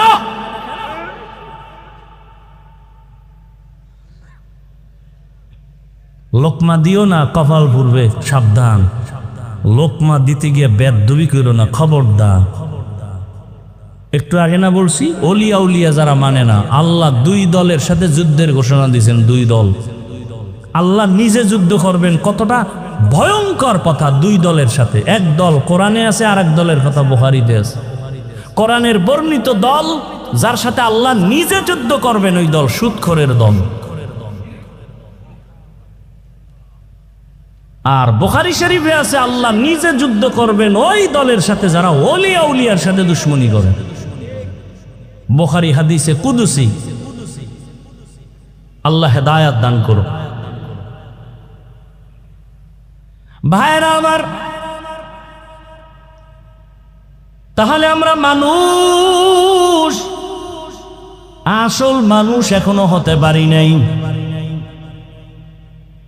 আদম নবীর বংশে, এই জন্য জমিনে যত মানুষ, মুফাসসিরিনে কেরাম বলেন মানুষ আছে কয়েক লাইনের। একদল মানুষ আছে বংশগত মানুষ, আর একদল মানুষ গুণগত মানুষ, আর একদল মানুষ জন্মগত মানুষ।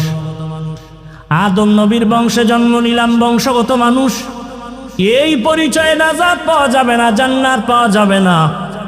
বাবার ঔরসে জন্ম নিলাম, আমি জন্মগত মানুষ, এই পরিচয়ে জান্নাত পাওয়া যাবে না। একমাত্র জান্নাত পাবে ওই মানুষ যারা গুণের মানুষ। কিসের মানুষ? গুণের মানুষ। এরাই মানুষ, এরাই বিনা হিসাবে জান্নাতে যাবে। এবার বোঝার চেষ্টা করি গুণের মানুষ কাকে বলে। ভালো একটা মূলনীতি মনে রাখবেন আজীবনের জন্য। কোনো ব্যক্তি যদি কোনো জিনিস বানায়, কোন একটা কাজের জন্য বানায় না, যেই বস্তুটা যেই কাজের জন্য বানানোওয়ালা বানায়, ওই বস্তুটার ওই কাজ হলো ওইটার গুণ। যেমন এই মাইকওয়ালা মাইক বানাইছে আওয়াজ দূরে দেওয়ার জন্য, তাহলে এই মাউতের গুণ আওয়াজ দেওয়া। বাতিওয়ালা বাতি বানাইছে কেন? বলে আলো দেওয়ার জন্য, আলো দেওয়া বাতির গুণ। পাখাওয়ালা পাখা বানাইছে কেন? বলে বাতাস দিয়া ঠান্ডা করবে, পাখার গুণ বাতাস দেওয়া। মাইকের গুণ আওয়াজ দেওয়া, বাতির গুণ হলো কি? আলো দেওয়া। মাইক যদি আওয়াজ না দেয় সবাই বলবে এটাকে ভেঙ্গে ফেলে, ওটা গুণের মাইক না। বাতি যদি আলো না দেয় বলবে এটারে ভেঙ্গে ফেলে, ওটা গুণের বাতি না। যদি পাখা বাতাস ঠিক মতো না দেয় সবাই বলবে এই পাখা ভেঙ্গে ফেলে, ওটা গুণের পাখা না। ভালো করে বুঝেন, যেই জিনিসটা যেই কাজের জন্য বানায় ওই কাজ হলো ওই জিনিসের গুণ। মাইক বানাইছে কোন কাজের জন্য? আওয়াজ দেওয়া। বাতি বানাইছে কোন কাজের জন্য? আলো দেওয়া। পাখা বানাইছে বাতাস দেওয়ার কাজের জন্য। তাহলে পাখার গুণ কি? বাতাস দেওয়া। বাতির গুণ কি? আলো দেওয়া। এবার আমাকে জবাব দেন, মানুষ বানাইছেন কোন কাজের জন্য? বলেন। ওমা খালাকতুল জিন্না ওয়াল ইনসা ইল্লা লিয়াবুদুন। মা খালাকতুল জিন্না ওয়াল ইনসি বাখাজুজ ইবাদাত নিস্তে মাকসুদ আজ্জাহা। ইবাদতের জন্য আল্লাহ মানুষ বানাইছেন। এবার বলেন মানুষের গুণের নাম কি? এই বলতেছি ভুলে গেছে। মানুষের গুণ কি? ইবাদত। ইবাদত মানে সারা রাত তাসবিহ টানা, সারাদিন রোজা রাখা, সারাদিন তেলাওয়াত করা না। বান্দা তুই জীবনে যা করবা সব ইবাদত, তবে হতে হবে দুই শর্তের বিনিময়। এক শর্ত রেজাবিল কাজা, দ্বিতীয় শর্ত তরিকায়ে রাসূল। আমি যা করব যা বলবো সব হবে আল্লাহর সন্তুষ্টির জন্য, রহমতের নবীর আদর্শ অনুযায়ী। নবীজির আদর্শ মতো নামাজ পড়ো ইবাদত, নবীর আদর্শ মতো খানা খাও ইবাদত, নবীর আদর্শ মতো পানি পান করো ইবাদত, নবীর সুন্নাত আদর্শ মানিয়া তুমি ব্যবসা করো ইবাদত। এই যে এক বোতল পানি স্টেজে, আপনিও পানি পান করবেন, আমিও করব পিপাসা নিবারণের জন্য। আপনি কি করলেন? বাম হাত দিয়া বোতলটা নিয়া ডান হাত দিয়া মুখটা খুললেন, খুইলা বাম হাত দিয়ে একটা টান মারলেন, এক টানে আধা বোতল নাই। আমিও পানি পান করব। আমি ডান হাতে বোতল নিয়া বাম হাত দিয়া মুখা খুলব, এরপরে ডান হাত দিয়া পানি পান করব, পুরা বোতলের পানি পান করব, তবে 3টে স্টেপে পান করব। আমার পানিও পান হবে, সুন্নত আদায় হয়ে যাবে। জুতা আপনিও পরেন, আমিও জুতা পরি, রহমতের নবীর আদর্শ অনুযায়ী পরেন, ইবাদত হবে। বাথরুমে যাবেন, আমিও বাথরুমে যাই, ইবাদত বানায় যান। বাথরুমে যাবেন, নবীজি বলেন খালি মাথায় যাইও না, খালি পায়ে যাইও না, বাম পা দিয়া ঢুকো, ডান পা দিয়া বের হও। বাথরুমে গিয়া বাম পায়ের উপরে ভর করে বসবা সুন্নত। বাম পায়ের উপরে ভর করিয়া হাঁটুর উপরে কাপড় উঠানো যাবে না, হাঁটু ঢেকে বসবে, এটা সুন্নত। খালি মাথায় যাবা না, কারণ পুরা বাড়ির বাথরুমের মধ্যে থাকে জিন শয়তানের আড্ডা। ওখান থেকেই কিন্তু সবাই বিপদগ্রস্ত হয়ে যায়, অনেক অ্যাক্সিডেন্ট হয়ে যায়। রহমতের নবীর আদর্শ মতো বাথরুমে যাও, ইবাদত হয়ে যাবে। জুতা পরবা নবীর আদর্শে, ডান জুতায় ডান পা আগে ঢুকাওয়া, এরপরে বাম জুতায় বাম পা ঢুকাইয়া লেভেল পজিশনে দাঁড়াও। এবার যখন তুমি কদম দিবা, নবীর সুন্নাত হলো ডান পা দিয়া কদম শুরু করো, এটা সুন্নাত। ঘর থেকে বের হও ডান পা দিয়া সুন্নত, আবার ঘরের মধ্যে ঢুকো ডান পা দিয়া সুন্নত। ডান ডান সব হেমানে কেন? একটা উসুল কি? কয় ভালো কাজ হবে ডান দিক থেকে। অনেকের কাছে বিড়ি টানা ভালো কাজ, এই জন্য ডান হাতে টানে, আর চা টানে বাম হাতে। কথা ঠিক নেই? রহমতের নবীর আদর্শ ছাড়া কোনো ইবাদত হবে না। যা করো সব, আর রসুল এমন কোনো কাজ নাই যা শিখায় যান না। আর রসুলের আদর্শ বাদ দিয়ে যদি কেউ নামাজও পড়ে, ইবাদত হবে না। রোজাও রাখে, ইবাদত হবে না। যেমন একজনে 30 রোজা রাখতে রাখতে খুব আবেগ বাইরে গেছে, ঈদের দিনও রোজা রাখি, সব হবে কেন? রসুলের আদর্শে নাই। রাতে আপনি ঘুমাবেন, ইবাদত। রহমতের নবী বলেন, কেউ যদি এশার নামাজ পড়ে ঘুমায়, আবার ঘুম থেকে উঠা ফজরের নামাজ আদায় করে, ঘুমাইয়া যেই সময়টা ব্যয় করবে, ওই সময়টাও নেকের পাল্লায় ওজন করা হবে। রহমতের নবীর ইবাদত, আদর্শ মেনে ইবাদত করো। এইবার ভালো করে বুঝেন, মানুষের গুণ হলো ইবাদত করা। ইবাদত মন করা হবে না নবীর তরিকায়? নবীজির তরিকা কি ঘুমাইয়া পাবেন? নবীর তরিকা নিয়ম আছে কোরআন হাদিসে। কথা ঠিক? কোরআন হাদিস তো আপনি বুঝেন না। কোরআন হাদিস বুঝার জন্য লাগবে ওলামায়ে কেরাম। সহজ, ওলামায়ে কেরামের কাছে গিয়া কোরআন হাদিস বুঝা ইবাদতের নিয়ম যাই না। ইবাদত করলে আপনি হবেন গুণের মানুষ। এদিকে ইঙ্গিত করে আমার আল্লাহ বলেন, আর রহমান আল্লামাল কুরআন খালাকাল ইনসান। আমি আগে কোরআন শিখাইছি, তারপরে মানুষ বানাইছি। অর্থাৎ গুণের মানুষ হইতে হলে লাগবে ইবাদত, ইবাদত জানতে হলে লাগবে কোরআন, কোরআন বুঝতে হলে লাগবে উলামায়ে কেরাম। এক কথায় জবাব, উলামায়ে কেরামের সোহবত ছাড়া মানুষ হওয়া যাবে না। আউলিয়ারা কার উকবা ইখতিয়ার, জাহেলারা কার দুনিয়া ইখতিয়ার। আসল মানুষ উলামায়ে কেরাম বানান, এর কারিগর হলো মাদ্রাসার ভেতরে কোরআনের সোয়াবাইয়া। ও আমার যুবক বাবারা, তার মানে এটা না যে মাদ্রাসা ছাড়া আর কোনো পড়ার গতি নাই। আমি যে এতক্ষণ বয়ান করলাম, জীবনে কোনো দিন বলি নাই আরে ভাই সবাই আমার মতো পাস করলি লাগাও। আমি কওমি মাদ্রাসায় পড়েছি, তুমিও কওমিতে যাও, একবারও বলি নাই। স্কুলে পড়ো বন্ধ করো, তাও বলি নাই।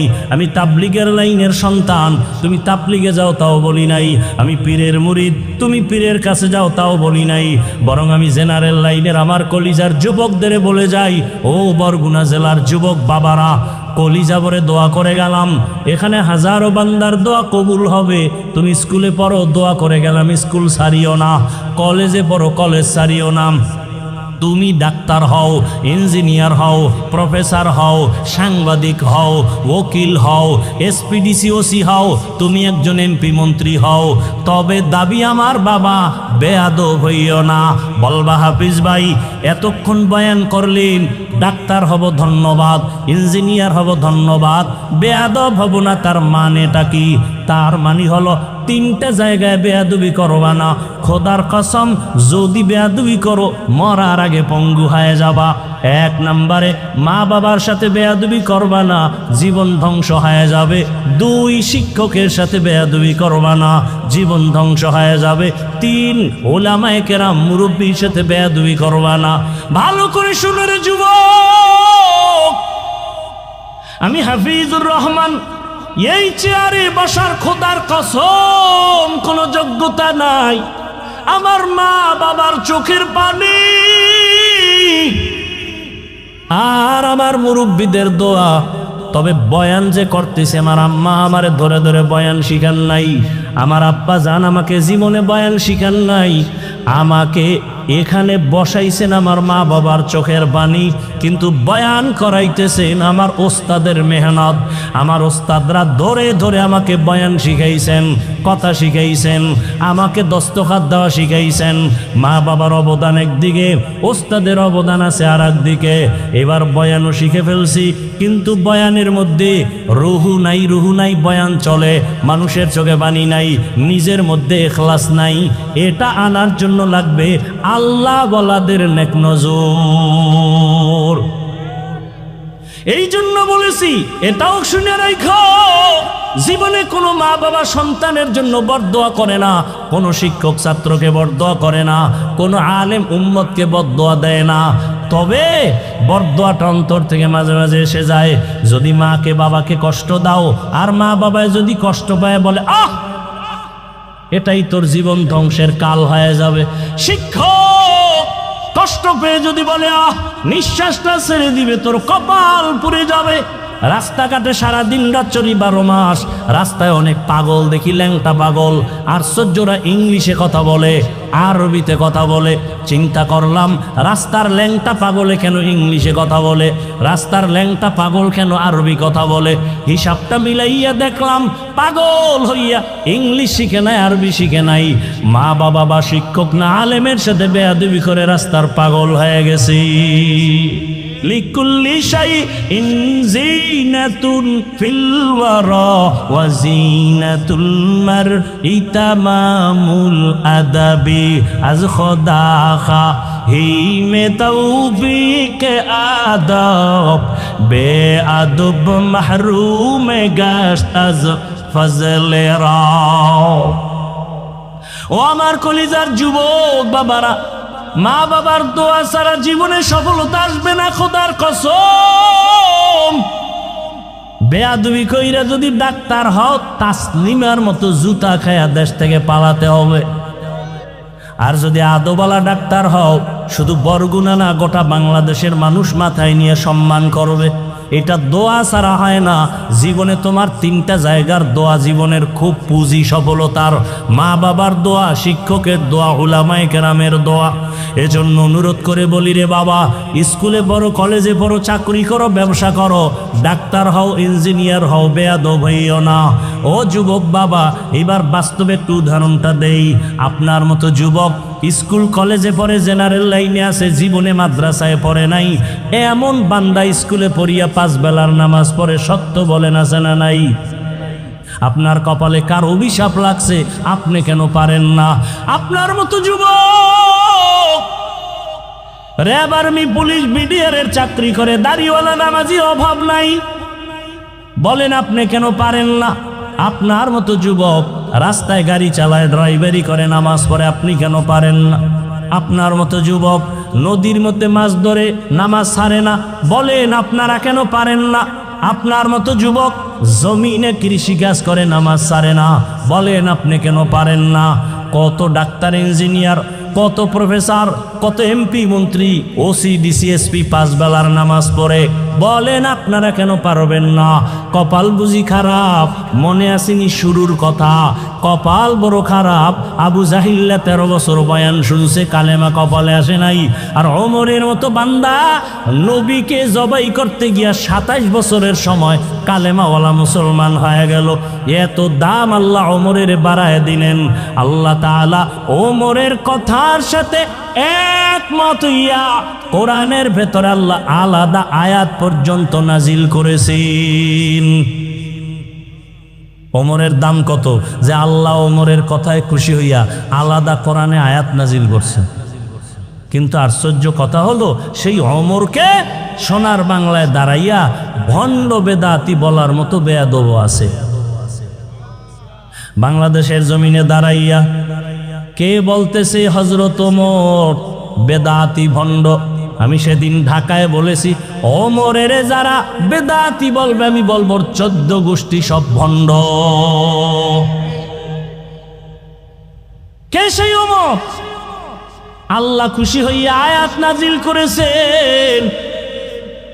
রহমতের নবী বলেন, আকাশের দিকে তাকাইয়া যেমনি ভাবে অগণিত তারকা দেখতেছো, আমার ওমরের আমলটাও কিন্তু এরকম অগণিত তারকার মতো। এত পরিমাণ ওমরের আল্লাহর নবী ভালোবাসছেন। এর নবীর উম্মতের দল। ওমর যখন 27 বছরে তরবারি নিয়ে আসছে নবীর কাছে, তখন নবী বাইরে যায় না, গোপনে কালেমার কথা, গোপনে নামাজ আদায় করেন। মাত্র 39 জন মুসলমান পুরুষ 11 জন মহিলা পুরুষ মুসলমান, মাত্র এই কয়েকজনে গোপনে গোপনে কালেমা পড়ে, আবার বাইরে পাহারাদার নিযুক্ত করছে। যাও, কোনো দুশ্মন নিয়ে এসে আবার হামলা করে। আরে নবী তো নবী, কথা বললেই তো কবুল। সেই নবী পাহারাদার রাখছে বাইরে, দুশ্মন এসে না যেন হামলা করে। কিন্তু 40তম মুসলমান ওমর কালেমা পইরেই তরবারি নিয়ে দাঁড়ায় বলেন, নবী আর গোপনে কোনো কথা হবে না, ওপেনে বের হয়ে যান, কালেমার দাওয়াত চলবে। হাতিমে কাবায় দাঁড়াইয়া একটা হুঙ্কার দিয়ে কয়, এই মুশরিকেরা আয়, মুহাম্মদের বিরুদ্ধে একটা কথা বলবি, মুহাম্মদের প্রয়োজন নাই, আমার ওমরের সামনে দাঁড়ায় যাও, তরবারি রেডি আছি। ওমর আসা মাত্র কালেমার দাওয়াত ওপেনে শুরু হয়ে গেল। আল্লাহ ওমরের উপরে এতটা খুশি যে আল্লাহ এক জায়গায় না একাধিক জায়গায় আয়াত নাজিল করছেন। বাইতুল্লাহ তওয়াফ করেন নবীজি, সাথে সাহাবা ওমর সহ বাইতুল্লাহর তওয়াফ 7টা চক্কর শেষ। এবার নিয়ম হলো বাইতুল্লাহর 7 চক্কর দিয়া 2 রাকাত নামাজ পড়া লাগবে, ওয়াজিব নামাজ, তওয়াফের নামাজ। নবীজি বলেন, নামাজটা কোথায় শুরু করব? পরামর্শ দেন। একজনে বলেন, ইয়া রাসূলুল্লাহ, বাইতুল্লাহর দরজা বরাবর নামাজ 2 রাকাত পড়েন। কেউ বলে জমজম কূপের কিনারায় পড়েন। ওমর বলতেছে, নবী আমার মত হলো ওই যে মাকাম ইব্রাহিম পাথরের উপরে দাঁড়াইয়া ইব্রাহিম নবী বাইতুল্লাহ নির্মাণ করেছেন, ওটার পিছনে নামাজ পড়ি। পরামর্শ শেষ, নবী সিদ্ধান্ত দিলেই হয়ে যায়, দেয় না। আসমান থেকে ফয়সালা আসবে। জিব্রাইল আইসা বলতেছেন, ইয়া রাসূলুল্লাহ, আয়াত আল্লাহ দিয়া দিছেন, আল্লাহ বলে দিছেন, ওমর যেটা বলছে আল্লাহ মেনেছেন, আপনাকেও মানতে বলেছেন। সেই ওমরের মতে কিয়ামত পর্যন্ত তাওয়াফের নামাজ মাকামে ইব্রাহিমের পেছনে কিয়ামত পর্যন্ত হাজিরা পড়তে থাকবে। পরামর্শটা কার? ওমরের। আল্লাহ খুশি হয়ে আয়াত নাজিল করে দিলেন। আল্লাহ কয়, আমি ওমরেরটা মেনে নিলাম, রসুলকেও মানতে বলেন। সেই ওমরকে বেদাতি বলে এই জমিনে। কপাল বড় খারাপ ও যুবক, এই জন্য বলেছি বরদোয়া নিও না। স্কুলে পড়ো, কলেজে পড়ো, চাকরি করো, ব্যবসা করো, মা বাবার দোয়া, শিক্ষকের দোয়া, ওলামায়ে কেরামের দোয়া দিয়ে সামনে আগাও। আদর্শবান ডাক্তার হও, আদর্শবান ইঞ্জিনিয়ার হও। ও পর্দার আড়ালের আম্মা জানেরা, বোনেরা, আপনাদের জীবনটা কতই যে ধন্য। সমস্ত নবীদের মা আপনারা, সাহাবায়ে কেরামের মা। এখানে স্টেজে কত সন্তানের মাথায় পাগড়ি দিলাম, কোরআনের হাফেজ। এদের সিনার ভেতরে 30 পারা কোরআন জমা করে দিছেন আমার আল্লাহ। এদের মা বাবার মতো ঈদের আনন্দে আজকে আর কেউ নাই রে বাবা। ও পর্দার আড়ালের আম্মা জান, আল্লাহ আপনাকে কত সম্মান দান করেছেন। সারা দিন রাত বয়ান করলে শেষ করা যাবে না। এই জমিনে যত ভালো ভালো সন্তান আছে আপনাদের অবদানের কারণে। দুনিয়াতে ভালো যত সন্তান আপনাদের কারণে। এরে আম্মা জান, আপনার মতো কত মা এখনো আছে, পর্দা করে, স্বামীর মাল হেফাজত করে, মোবাইলে সময় নষ্ট করে না। আপনারা কেন পারবেন না রে মা? এখনো সময় আছে, তওবা করেন। আপনার মতো মায়ের গর্ভ থেকেই তো খাজা মঈনুদ্দিন চিশতি আজমিরি আসছেন। আজমিরি রহমাতুল্লাহ আলাইহি বলেন, আমি মদিনাতুল মুনাওয়ারা থেকে ভারতে আসছি কালেমার দাওয়াত নিয়া। আমার হাতে লক্ষ লক্ষ বিধর্মী মুসলমান হয়ে গেল। আমি একদিন মায়ের কাছে আনন্দ প্রকাশ করলাম। আম্মা জান কয়, রে মঈনুদ্দিন, এত আনন্দ কেন করো? লক্ষ লক্ষ বিধর্মী আমার হাতে কালেমাওয়ালা হয়েছে। মা ডাক দিয়া কয়, রে মঈনুদ্দিন, এই অবদান তোমার না, আমি মায়ের অবদান। মঈনুদ্দিন বলেন, আম্মা জান, আপনার অবদানটা কি? মঈনুদ্দিনের মা চোখের পানি ছেড়ে কান্না শুরু করলে। চোখের পানি ছেড়ে বলে, রে বাবা মঈনুদ্দিন,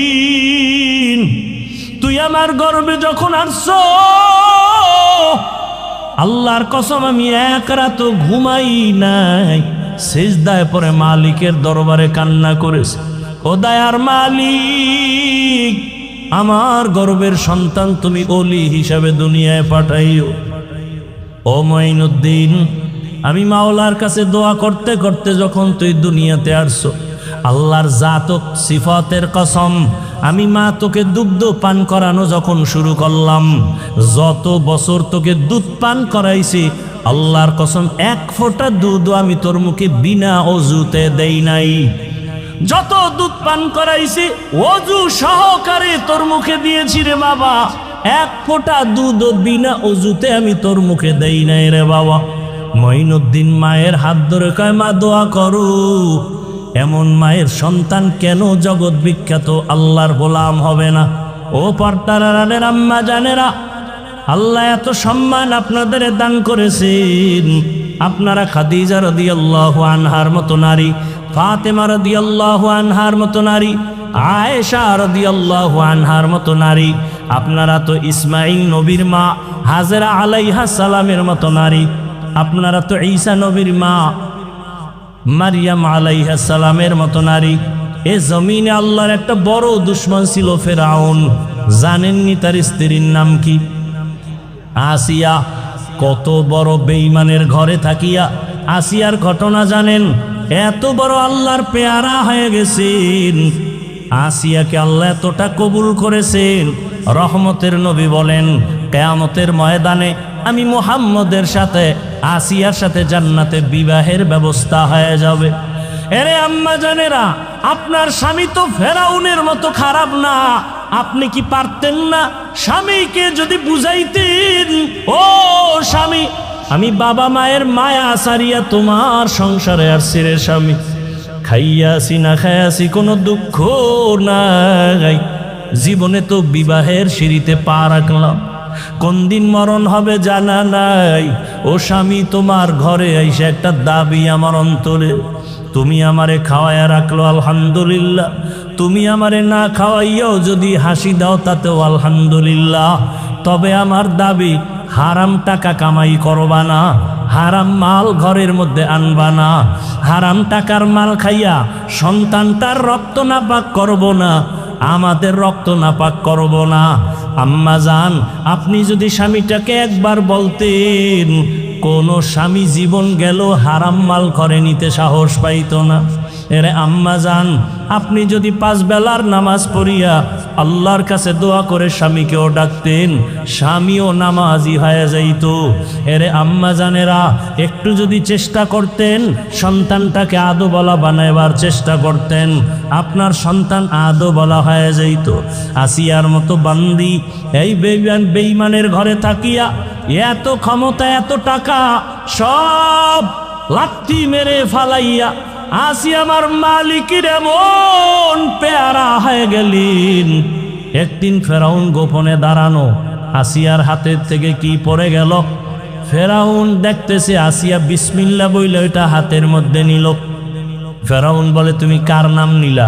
আসিয়া টের পেয়ে গেল, এতদিন তো জানতো না ফেরাউন, এখন যেহেতু জেনেই ফেলল, এখন আর গোপন রেখে লাভ নাই। আসিয়া ডাক দিয়ে কয়, আমার মালিক, আমার রবের নাম আমার জবানে নিয়েছি। ফেরাউন ডাক দিয়ে কয়, মিশরের তো রব আমি, তুমি আবার কোন রবের নাম নিয়েছ? আসিয়া কয়, জানো না রে ফেরাউন, তোমারে যিনি বানাইছেন তিনি আমার রব। ফেরাউন বলে, সর্বনাশ করলা, তুমি আমার স্ত্রী হইয়া যদি আমারে রব না বলো, খোদা না বলো, আমার খোদাগিরির মূল্য থাকে না। মিশরের মানুষ জানতে পারলে সি সি করবে। আসিয়া, তুমি আমার একবার হলেও খোদা মানো? আসিয়া বলে, কল্লা দিব, আমি ঈমান দিতে পারবো না। এবার ফেরাউন বলে, তাহলে তুমি যদি জোরে না বলো, আস্তে আস্তে আমার কানে কানে একবার স্বীকার করো। আসিয়া চোখের পানি ছেড়ে বলে, ও ফেরাউন, দুনিয়ার এই মিশরের মানুষ তোমাকে ফাঁকি দিতে পারে, কিন্তু আমি এমন রবের গোলাম, পানির ভেতরে ডুব দিয়ে কি করি কেউ জানে না, আমার মালিক। ওয়াহুয়া মাআকুম আইনামা কুনতুম। আরে বান্দা যেদিকেই থাকে আমার মালিক সেদিকেই হাজির, আমার মালিকের ফাঁকি দেওয়ার কোনো সুযোগ নাই। আল্লাহ বলেন, ফাআইনামা তুওয়াল্লু ফাসাম্মা ওয়াজহুল্লাহ। রে বান্দা তুই যেদিকেই তাকাও সেদিকেই আমার মাওলার কুদরত হাজির। আসিয়া বলে ফেরাউন মরিয়া যাব, তোমাকে একবারও খোদা বলে স্বীকার করব না। আসিয়া ডাক দিয়ে কয়, ফেরাউন ডাক দিয়ে কয়, আসিয়া রেডি হইয়া যাও, যদি আমাকে খোদা বলে স্বীকার না করো তোমাকে আমি শুলিবিদ্ধ করে ফাঁসি দিয়া মেরে ফেলবো। আসিয়া বলে মরতে রাজি, আমার মালিকের থেকে আমি জুদা হতে পারবো না রে ফেরাউন। ফেরাউন এবার ক্ষিপ্ত হইয়া এত বড় ক্ষমতাওয়ালা আসিয়ার মতো ব্যক্তির খানা বন্ধ করে দিল, বিছানাও বন্ধ করে দিল। এবার তারিখ দিয়ে দিল, আসিয়া যদি এতদিনের মধ্যে আমাকে রব বলে স্বীকার না করে, রেডি করো ময়দানে ঘোষণা দিয়া দাও আসিয়ার ফাঁসি হবে। ঘোষণা দিয়া দিল, আসিয়াও মজবুত হয়ে গেল, মরিয়া গেল আমার মাওলাকে আমি ছাড়ব না। আমি দুনিয়াতে যারে আপন মনে করি, আরে কেউ তো আমার সাথে কবরে যাবে না। আমার ভাই বোন মা বাবা টাকা পয়সা বাড়ি গাড়ি সব আমার থেকে আলাদা হইয়া যাবে। ওই কবরে থাকবে আমার মালিক। ওই আল্লাহকে নিয়েও যদি কবরে যেতে না পারি আমার উপায় কি হবে? আসিয়া চোখের পানি ছেড়ে আল্লাহর কাছে কান্না করে, আজকে তারিখ হয়ে গেল আসিয়ার শুলিবিদ্ধ ফাঁসি হবে। আসিয়াকে যখন হাতে পায়ে রশি লাগাইয়া ফাঁসির মঞ্চে নিবে যাচ্ছে, আসিয়া চোখের পানি ছেড়ে কাঁদতেছে। হঠাৎ করে দেখে জমানার নবী মূসা ওই পথ দিয়া হাইটা যায়। আসিয়া ডাক দিয়ে কয়, রে নবী মূসা, আপনি জানেন নি আমি আসিয়ার খবর কি? নবী মূসা বলে, জানি, আজ তোমাকে ফাঁসির মঞ্চে নেওয়া হচ্ছে। আসিয়া ডাক দিয়ে কয়, নবী মূসা, আপনি তো তুর পর্বতে যান, আমার মাওলার সাথে মাঝে মাঝে কথা বলেন, আমাকে একটু বলবেন না আমি যে এখন মরতে যাইতেছি, আমার মাওলা এই মুহূর্তে আমার উপরে বেজার না খুশি? নবী মূসা ডাক দিয়া কয়, রে আসিয়া, এই মুহূর্তে আমার মালিক তোমার উপরে অনেক অনেক খুশি।